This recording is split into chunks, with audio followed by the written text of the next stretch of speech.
सबसे खराब पाप का युग। लेकिन काल प्रभु ने कहा भाई सतयुग त्रेता द्वापर जो थोड़ा अच्छा युग हमको दे दीजिए, उसमें समय भी ज़्यादा है। 17,28,000 बरस सतयुग, 12,96,000 बरस त्रेता, 8,64,000 बरस तो काल ने ले लिया। हम इनको मारेंगे, कूटेंगे, पीटेंगे। केवल 4,32,000 बरस यही टाइम पीरियड संतों के हवाले है। इसी में जीवों का उद्धार थोड़ा बहुत होता रहेगा। इसके बाद फिर जब सतयुग आ जाएगा, ये सतयुग नहीं जो गुरु महाराज ने कहा कलयुग में सतयुग, ये तो कलयुग में ही सतयुग आएगा। ये संतों की मेहनत से आएगा। इसको सतयुग नहीं बल्कि संत युग कहो आप। ये 1000-2000 साल रहेगा, फिर कलयुग लग जाएगा। क्योंकि अभी कलयुग का पहला चरण चल रहा। कलयुग के प्रथम चरण में सतयुग लगेगा। और साहब कबीर जैसे सदगुरु के ज़माने से मेहनत हो रही, जीवों के पाप को धो धा करके कुछ पुण्य आत्माएँ प्रकट हो जाएंगी। एक सतयुग का रामराज का माहौल धरती पर बन जाएगा। इसी में जीवों की बहुत बड़ी खेप अमरपुरी यानी सतलोक की तरफ प्रस्थान करेगी उस रामराज में, सतयुग में। इसके बाद फिर कलयुग लगेगा। उसके दूसरे चरण में भी रामराज आएगा, संत युग आएगा। हर चरण में जब कलयुग का चारों चरण समाप्त हो जाएगा, धरती बिगड़ जाएगी, फिर बहुत बड़ी प्रलय आएगी, फिर बहुत बड़ा नुकसान होगा। इसके बाद फिर सतयुग आएगा। और जब वो सतयुग लगेगा, सतयुग त्रेता द्वापर, वो चक्रमण काल में, उसमें काल का जोर रहेगा। लेकिन कुल मिलाकर के ये कलयुग संतों का युग है। जो जीव इसमें गलती भी कर रहे, नामदान पाकर, मामूली चीज़ है नामदान, इतनी बड़ी ये ताकत है नाम की। कहा कहलक करो मैं नाम बढ़ाई, राम न सके नाम गुण गाई। गुरु नानक जी महाराज का एक शिष्य, देखो किसी कारण से नरक में डाल दिया गया। गुरु नानक ने अंतर ध्यान में देखा, एक शिष्य तो नरक चला गया। गुरु महाराज अपने शिष्य की रक्षा के लिए नरक की तरफ चल पड़ी और जा कर के नरक के किनारे बैठकर, जैसे किसी नदी, तालाब, पोखरे में आप किनारे बैठकर अपना पैर उसमें डाल दो, ऐसे गुरु नानक जी महाराज नरक के छोर पर बैठकर अपने चरणों का अंगूठा उन्होंने नरक कुंड में डाल दिया, डुबा दिया। पूरा नरक ही सूख गया। नानक नरक अंगूठा बोरा, सब जीवन का किया निबेरा। यानी उस नरक में जितने जीव थे सब निकल गए। एक नरक कुंड काल प्रभु का खत्म हो गया। काल भगवान घबरा गए, अपने अधिकारी कर्मचारियों को बुलाया। कभी ये तो बड़ा गड़बड़ हो गया, नियम बदलो। कुल मिलाकर हमने 55-56 जेल खाना, जिसको नरक कहा जाता है, कोई हमने 1,00,000-2 लाख तो बनाया नहीं है। हमारे धर्म ग्रंथों में 55-56 नरक का बयान आता। एक नरक तो एक संत सदगुरु ने खत्म कर दिया। अगर इसी तरह संतों के जीव को नरक में लाओगे और कलयुग में संत नरक की तरफ आएंगे, देखते देखते कुछ समय के बाद हमारे सब नरक खत्म हो जाएंगे। और हमारे पास ऐसा कोई दूसरा मशाला नहीं है कि हम इतनी जल्दी फिर नरक की रचना कर सकें। इसलिए संतों के जीव को नरक मत लाए, नियम बदल दिया। कहा संतों के जीव नरक नहीं आना चाहिए। कहा महाराज इनके लिए कोई सजा हो जा। कहा बस इनको थोड़ा सा 84 के कुएं में डाल दो, 1 जन्म 2 जन्म 84 में गाय बैल कुत्ता बिल्ला बनकर उसी मृत्यु लोक में इनका भुगतान करो। इधर मत, नरक मत लाना। मृत्यु लोक में ही, पीली भीत में ही, उसी पीली भीत में, उनके ही गांव में, उनके ही घर में गाय बनाकर, बैल बनाकर, कुत्ता बिल्ला बनाकर 1-2 जन्म बस। देखो एक बड़ा सुंदर दृष्टांत आता। राधा स्वामी मिशन के संत सदगुरु धर्मगुरु बाबू श्यामन सिंह जी महाराज डेरा ब्यास पंजाब की गद्दी पर, सदगुरु की गद्दी पर, वक्त सदगुरु की गद्दी पर विराजमान थे। उनके ज़माने का एक वाक़या है। उनका एक शिष्य था भक्त, और बहुत नज़दीकी भक्त थे। इतने नज़दीकी थे कि गुरु महाराज की कुटिया में, मतलब गुरु महाराज का जो मकान था उसके अंदर बाहर सब उनकी व्यवस्था रहती, सब उन्हीं को सब व्यवस्था करना, प्रबंध करना। और इतने वो योग्य थे, इतनी उनके अंदर योग्यता थी।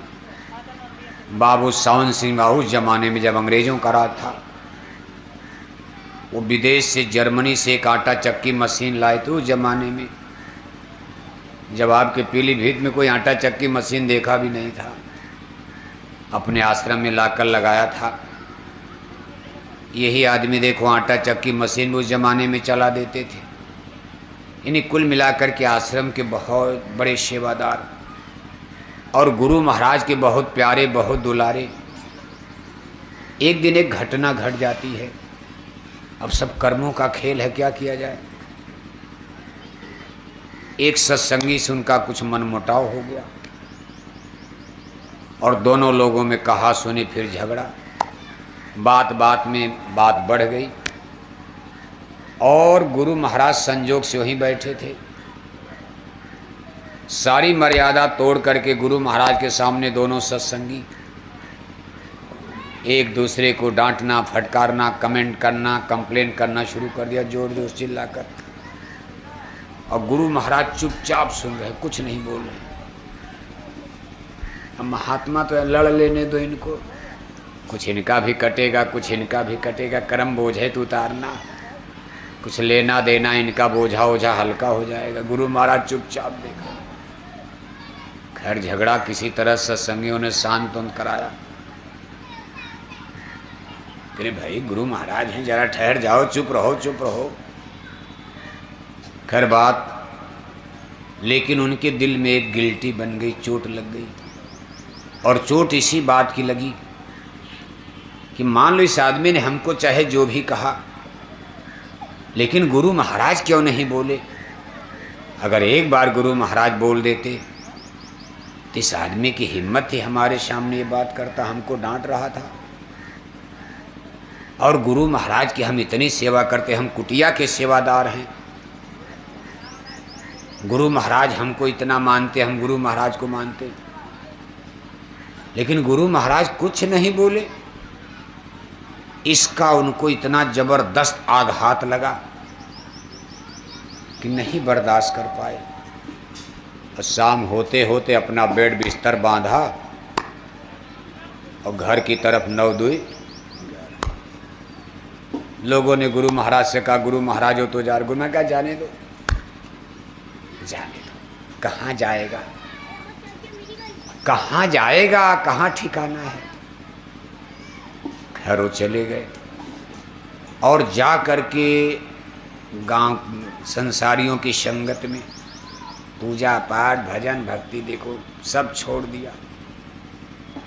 यहाँ तक कि दुनियादारों के साथ मांस खाने लगे, शराब पीने, इतना नफरत हो गई। जितने बड़े भक्त उतने बड़े विरोधी बन गए उस मिशन के।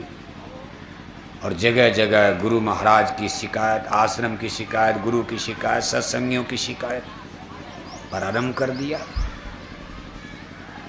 लेकिन नामदानी थे। मांस खाने से, शराब पीने से भरी जवानी में भारी बीमारी लग गई और देखते देखते कुछ ही साल में उनकी मौत हो गई। मरने के बाद वो कुत्ता बन जाते। क्या जन्म मिला? बाबू साहब जाग रहे हैं? सो रहे? जाग रहे हैं? जाग रहे हैं आप? जाग रहे हैं? बाबू साहब जाग रहे हैं ना। ये 2 कुर्सी खाली क्यों पड़ी है? पीलीभीत में कोई कुर्सी पर बैठने वाला नहीं, गजब हो गया। सारी कुर्सी खाली पड़ी है। 2 ही तो कुर्सी, वो भी दोनों खाली। इधर भी बाबू साहब कहाँ गए लोग कुर्सी वाले? अध्यक्ष जी कहाँ गए? भंडारा में का देखे कुछ गिराइएगा मतलब पीछे से भड़ भड़ भड़। ये पीलीभीत है, बच के रहिएगा। तो देखो आप, यानी भरी जवानी में उनकी मौत हो जाती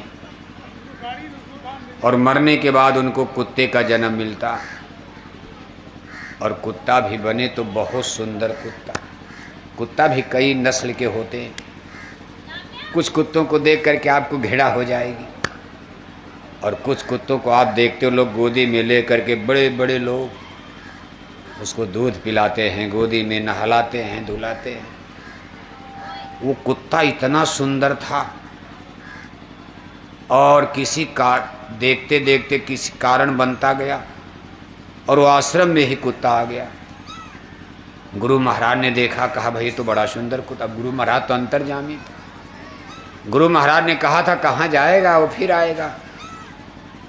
अब देखो आदमी होकर के भाग गए, अब कुत्ता बन करके फिर वापस आश्रम में ही आ गए।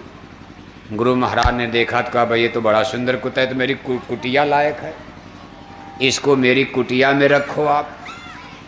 अब गुरु महाराज तो पहचान गए कि बस भगत जी आ गए, हमारा पुराना मेली पुराना भगत फिर वापस आ गया। गुरु महाराज ने कुत्ते को भी प्यार दिया, दुलार। नाराज सदगुरु नाराज नहीं होते, और अपनी कुटिया में कुत्ते को पाल दिया। अब कुत्ता गुरु महाराज से इतना हिल मिल गया कि बाबू सावन सिंह महाराज जब कभी बाहर जाते थे, उनका पैजामा पहन करके जंघा तक चढ़ जाता था। गुरु महाराज भी देखो अपनी कुटिया में कुत्ता बिल्ली खरगोश तक पालते थे। आप मथुरा जाते थे दर्शन के लिए, लाइन लगाते थे, नंबर नहीं लगता था, और गुरु महाराज की कुटिया में जो कुत्ता था, गुरु महाराज की धोती पकड़ करके जंघा तक चढ़ जाता था। तो गुरु महाराज कहते थे उसको, ऐसे पुचकारते थे, कहते भाई जी दूध पिलाओ उसको। ये सब पूर्व जन्म की आत्माएं होती, सबके कर्म हैं। जीव तो सब जीव हैं। झारखंड 84 में सारी आत्माएं भटक रही, आकर 4,84,000 योनि भ्रमत ये जीव अविनाशी। बाबू सावन सिंह महाराज जब कभी सत्संग में गाड़ी, उसमें गाड़ी, उस जमाने में उनके पास एक विदेशी कार थी अंग्रेजों के राज में, मोटर गाड़ी, उसी से बैठ करके सत्संग करने जाते थे। जब वो आश्रम से बाहर निकलते तो कुत्ता आगे आगे दौड़कर उनको गेट तक छोड़ता था। जब गुरु महाराज दूर ओझल हो जाते थे तब कुत्ता वापस आता था। अब ये उस कुत्ते की प्रक्रिया बन गई थी। आश्रम में भंडारे में, जब तक कुटिया में नहीं था, भंडारे की जूठन प्रसाद। अब कुटिया में आ गया तो गुरु महाराज की जूठन मिलने लगी खाने को, उसको हाथ का छुआ प्रसाद। एक दिन एक घटना घटती है। बाबू सावन सिंह महाराज अपनी कार में बैठकर सत्संग के लिए निकल रहे थे। लेट हो रहा था, गाड़ी की रफ्तार तेज थी। कुत्ता झटके से आगे आ गया, गाड़ी का चक्का पहिया चढ़ गया। कुत्ते के चेस्ट यानी सीने की कई हड्डियां फ्रैक्चर हो गई, टूट गई। उसके मुंह से खून गिरने लगा, तड़पने लगा। बाबू सावन सिंह महाराज को सत्संग में देर हुई। उन्होंने सत्संगियों से कहा कि देखो भाई, हमको सत्संग में जाने में देरी हो रही, ये हमारा कुत्ता है, जरा इसको देखना, इसका इलाज उलाज कराओ, हम शाम को लौट कर देखते हैं। गुरुजी तो चले गए। थोड़ी देर में कुत्ता तड़प तड़प करके मर जाता, अस्पताल भी नहीं पहुंच पाया। तब इतने नज़दीक तो अस्पताल होते नहीं थे उस जमाने में। सत्संगियों ने उसको एक आम कुत्ता समझ करके आश्रम की बाउंड्री के बाहर, ब्यास दरिया, ब्यास नदी बहती है, उसी किनारे पर आश्रम है। ब्यास नदी पंजाब में, इसीलिए उसका नाम डेरा ब्यास पड़ा है। डेरा माने आश्रम और ब्यास माने ब्यास नदी के किनारे आश्रम है। इस समय ये राधा स्वामी मिशन का सबसे बड़ा आश्रम है और इसकी विश्व के आश्रमों में गिनती होती, बहुत डेवलप है। कभी आप पंजाब जाओ तो देखना, देखकर आपका दिल खुश हो जाएगा। आश्रम के बाहर ब्यास नदी के किनारे जंगल में कुत्ते को फेंक दिया। शाम को जब गुरु महाराज लौटे तो आते ही गाड़ी से उतरते ही पहले पूछते हैं कि मेरे कुत्ते का क्या हुआ। सत्संगियों ने कहा महाराज आपके जाने के कुछ ही मिनट बाद कुत्ता मर गया। कहा फिर मरने के बाद क्या हुआ। अरे कहा हमने जंगल में बाउंड्री के बाहर जंगल में फेंक दिया। गुरु महाराज नाराज हो गए। अरे कहा मेरे कुत्ते को जंगल में फेंक दिया, जाओ जल्दी उसको उठा कर ले आओ।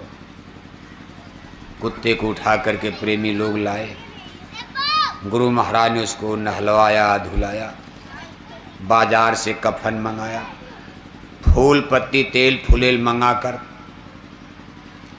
उसके शरीर का कफन दफन किया और आश्रम के अंदर ही गड्ढा खोद करके अपने हाथ से मिट्टी दिया। इसके बाद थोड़ी देर वहाँ गमगीन होकर बैठे रहे, जैसे आप किसी के मरने पर मातम पोशी करते हो। ऐसे गुरु महाराज उसकी कब्र पर थोड़ी देर तक ऐसे वक्त सत्संगी देखकर दंग है। क्या बात है, एक कुत्ता के लिए सत्संगी मर जाते हैं। गुरु महाराज कहते जला दो कोई बात नहीं, मिट्टी मिट्टी में मिल गया। सत्संगियों के जलते समय गुरु महाराज कभी नहीं जाते हैं और कहते भाई ये तो मिट्टी है, जला दो कोई बात नहीं। और आज एक कुत्ते के लिए क्या हो रहा। आखिर जो उनके बहुत नज़दीक थे उन्होंने पूछे ही दिया। बाद में जब गुरु महाराज अपनी कुटिया में आए, सब बैठे, तो उन्होंने पूछ दिया कि गुरु महाराज हम लोग समझ नहीं पा रहे, क्या आप एक कुत्ते के लिए इतना दुखी। तब गुरु महाराज ने भेद खोला। अरे इस कुत्ते को तुम समझ नहीं, मेरा पुराना मेली, ये मेरा पुराना वही भक्त। अब चूंकि तमाम सत्संगी जिंदा थे उस जमाने के, उनके नाम से सब लोग परिचित थे। गुरु महाराज ने जब नाम लेकर के बताया कि मेरा वही प्रेमी सेवादार यहाँ से जा कर के मांसाहारी हो गया, मरने के बाद उसको कुत्ते का जन्म मिल गया, सज़ा मिल गई, लेकिन चूंकि मेरा नाम दानी था इसलिए मैंने फिर उसको सत्संग में खींच लिया। आज उसके चोला को मैंने बदल दिया, अब उसको मानव जन्म मैंने दिलवा दिया। जस तस 84 से काढ़ा, नर देही में फिर ले डारा। एक अच्छे सत्संगी के घर में मैं उसका जन्म दिलवाऊंगा। कुछ दिन के बाद उस सत्संगी के घर में एक बेटा पैदा होगा। उसका नाम भी गुरु महाराज ने बता दिया किसके घर में होगा। जब वो सयाना हो जाएगा मैं उसको अपने सत्संग में फिर भर्ती करूंगा। अब क्यों मेरा आश्रम छोड़ करके नहीं भागेगा। उसको कितनों कुछ कहेगा कोई और जाएगा नहीं। अब की बार वो भक्ति करेगा, भजन करेगा, क्योंकि अब उसका मन निर्मल हो गया है, पवित्र हो गया। ठोकर खाते खाते उसका मन शुद्ध हो गया। मन ही का तो सब खेल है। निर्मल मंजन सो मोहि पावा, मोहि कपट छल छिद्र भावा। कहने का मतलब यह है कि सत्संगी भाई बहनों के बारे में हमको आपको ज़्यादा चिंता करने की आवश्यकता नहीं है। सब गुरु महाराज का कुल कारखाना है, गुरु महाराज की फैक्ट्री है, ये गुरु महाराज का स्कूल है। किसको कैसे पास करेंगे, किसको कैसे पार लगाएंगे, अब ये मल्लाह के ऊपर है। लेकिन कुल मिलाकर किसी की नाव डूबने वाली, सबको पार लगाना है। अब यह है कि अच्छा करके निकल चलो, इसी जन्म में निकल जाओगे। लगे रहोगे धीरे धीरे। कहा ठोकर खाऊं 1000 पे, रहूं धनी के द्वार। एक दिन ऐसा आएगा धनी करेगा प्यार। आप दुख सुख झेलते झालते अगर पड़े रह गए तो इसी जन्म में बेड़ा पार हो जाएगा। कमी कसर रह गई तो एक जन्म और लेना होगा, और कमी कसर रह जाएगी एक जन्म और लेना पड़ेगा। यहीं टक्करें मारते रहेंगे हम लोग। लेकिन कुल मिलाकर के स्पिरिचुअल यूनिवर्सिटी, ये संतों के आध्यात्मिक स्कूल, आध्यात्मिक पाठशाला का नियम हमारे आपके ब्रेन माइंड दिमाग के परे वाली चीज़ है। कोई बुद्धि विवेक विचार से, हिंदी अंग्रेजी से, फिजिक्स केमिस्ट्री से, डिग्री और पढ़ाई लिखाई से आप संत मत को कोई समझ नहीं सकता। बस समझो कि कब आप जब स्पिरिचुअल डेवलप, कुछ भजन करो, आपका आध्यात्मिक विकास होने लगे, आपकी जीवात्मा कुछ जगे, दोनों आँखों के बीच में मन बुद्धि चित्त का कंसंट्रेशन, संसार से ख्याल ध्यान हटे, दोनों आँखों के बीच में एकाग्र हो, और ध्यान के एकाग्र होते ही शब्द श्रवण, नाम धुन शब्द धुन प्रकट होगी। जब ये शब्द धुन नाम धुन आपको सुनाई देने लगेगी, तब धीरे धीरे आपको ज्ञान होगा। सच्चा ज्ञान जिसको कहते हैं, जिसको हम लोग ज्ञान कहते हैं, ये ज्ञान नहीं अंग्रेजी का ज्ञान, हिंदी का ज्ञान, फिजिक्स केमिस्ट्री, BA में पास लिए दिए, यहाँ तो सबको ज्ञान है, सब इंटेलेक्चुअल ग्रेजुएट। आज सब लोग पढ़े लिखे हो गए, लेकिन BA में पास और लिए दिए। सच्चा ज्ञान, शाश्वत ज्ञान कब होता है? जब हमारी सूरत, स्पिरिट, सोल यानी आत्मा, मेरे रंग महल चली आओ दिखाऊं तो ही अगम गली, दोनों आँखों के बीच में हमारी आत्मा का सारा भाष, सारा प्रकाश, सारी स्पिरिचुअल रेज, पावर, शक्ति, ऊर्जा, एनर्जी जो हमारे शरीर में इंद्रिय दरवाज़ों पर पसर रही है, फैल रही है, इधर से हट करके दोनों आँखों के बीच में सिमट जाए। और ज्यों ही ये सिमटेगी, इसमें इतना बड़ा फोर्स बनेगा। अब ये सब कुदरती है, आदमी के बस का नहीं होता, कुदरती। इसमें इतना बड़ा फोर्स बने कि अंदर का दरवाज़ा खुल जाता, और तब आपको अंदर में दिखाई भी देगा, सुनाई भी देगा। जैसे नल का पानी जा रहा है, आपने 10 जगह छेद करके उसमें टोंटी लगा दिया, 10 जगह से पानी गिरेगा तो उसका फोर्स, उसकी ताकत कमज़ोर रहेगी। आपने 9 टोंटी को, 9 दरवाजे को बंद कर दिया, सारा पानी केवल एक टोंटी से निकलेगा तो उसका फोर्स बहुत तेज होगा। इसी तरह से हमारी आत्मा का, सूरत का प्रकाश इस शरीर में देखो कई दरवाज़ों से इस समय फैल रहा है। 9 दरवाजे तो एक्सटर्नल है, नीचे की तरफ 2 आँख है, 2 कान है, 2 नाक है, 1 मुंह, 1 टट्टी का रास्ता जिसको गुदा द्वार कहते हैं, 1 पेशाब का रास्ता जिसको मूल इंद्रिय दरवाज़ा कहते हैं। इन दरवाज़ों पर अगर सूरत यानी आत्मा की रेज, अगर आत्मा की ऊर्जा, एनर्जी न जाए तो ये काम नहीं कर सकते। अब जितने ज़्यादा आपके घर में मशीन चलेगी, बिजली की बिल उतने ज़्यादा आएगी, यूनिट उतने ज़्यादा तो खर्च, जितने पंखा चलाओगे, कूलर चलाओगे, फ्रिज चलाओगे, यानी जितना ज़्यादा वर्क करोगे, काम करोगे, जितनी ज़्यादा आपके घर में मशीन रन करेगी, उतनी ज़्यादा बिजली खर्च होगी, आपको बिल ज़्यादा देना पड़ेगा। इसी तरह से हमारी इंद्रियां, आँख, कान, नाक, मुंह, टट्टी और पेशाब के रास्ते, ये जितना ज़्यादा इससे वर्क होगा, काम होगा, उतना ज़्यादा हमारी आत्मा की स्पिरिचुअल पावर, ऊर्जा, एनर्जी, शक्ति रोज रोज खर्च हो रही है।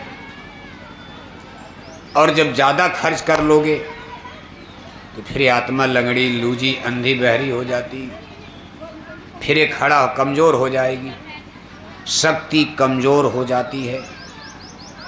इसलिए महापुरुष कहते भाई धीरे से इन दरवाज़ों से हटो आप। इन दरवाज़ों पर आपकी स्पिरिचुअल रेज, किरणें आना बंद हो धीरे धीरे। अब इसको देखो, पहले ज़माने में लोग कुंडलनी जागरण करते थे, ये नाभि चक्र पर, यानी इसको जगाओ, नीचे से खींचो आप। कुंडलनी जागरण का मतलब नीचे जो मूल इंद्रिय दरवाजा गुदा चक्र है, टट्टी का रास्ता, पेशाब का रास्ता, इससे हमारी आत्मा का भास नाभि पर यहाँ आकर के इकट्ठा हो जाए। इसका मतलब है कि टट्टी पेशाब बंद हो जाएगा, तब तो दर्द होगा। यानी आपके अंदर जो वासनाएं हैं, विकार हैं, धीरे धीरे इसमें कमी आने लगेगी। फिर ये हृदय चक्र है, ये कंठ चक्र है, फिर ये दोनों आँखों के बीच में ये 10वीं गली, 10वां द्वार, यहाँ से खींच करके जब यहाँ कर लिया तो नीचे का शरीर लगता है कि शून्य हो गया। एक तो शून्यता आती है, भाई लोग कहते पालिश मार गई, लकवा मार गया, तब तो आप चारपाई पर गिर जाओगे, चल ही नहीं पाओगे। लेकिन ये जो खिंचाव होता, इसमें आपका शरीर बिल्कुल शून्य न, जो लाना पड़ेगा शून्य है, लेकिन आप चलोगे, फिरोगे, बोलोगे, बात करोगे और पहले से ज़्यादा आपको फिटनेस महसूस होगी। पहले आपके शरीर में आलस था, आप चलते थे, थकाव नज़र आता था, आपके शरीर में बीमारियां लगती थी। लेकिन अगर इस भास को यहाँ खींच लिया तो नीचे आपके शरीर में मालूम पड़ेगा कोई बीमारी नहीं। अगर बीमारियां हैं भी तो उसका भास नहीं होगा। कितनों दुख आ जाए, कितनों सुख आ जाए, आपको आभास नहीं होगा। आप हर समय प्रसन्न नजर आओगे। आप जैसे लगेगा कि बहुत बड़ी आपको खुशी है। और यहाँ से फिर सच्चा ज्ञान प्रारंभ होता, शाश्वत सनातन ज्ञान। ये सच्चा ज्ञान, शाश्वत सनातन ज्ञान, आत्मा परमात्मा, जन्म मरण, ये यूनिवर्स कैसे बना, ब्रह्मांड कैसे बना, जन्म और मरण क्या है, आत्मा परमात्मा क्या है, ये जो कुछ देख रहे हो, लोभ मोह, ये सारी गिल्टी धीरे धीरे गलने लगती है। इसलिए कुल मिलाकर हमको आपको इस प्रयास में लगे रहना चाहिए कि हम लोग अपने शरीर आत्मा का सिमटाव करके दोनों आँखों के बीच में ध्यान, भजन, सुमरन, जो नाम कमाई, शब्द कमाई इसीलिए किया जाता है। आँख बंद करके आप यहाँ ध्यान करते हो, कान बंद करके भजन करते हो, आँख बंद करके आप सुमरन करते हो। यहाँ कभी इधर से ध्यान हमारा यहाँ आ जाए, लेकिन इसमें सबसे बड़ी बाधा हमारा आपका देखो मन बना हुआ, बड़ा बैरी ये मन घट में।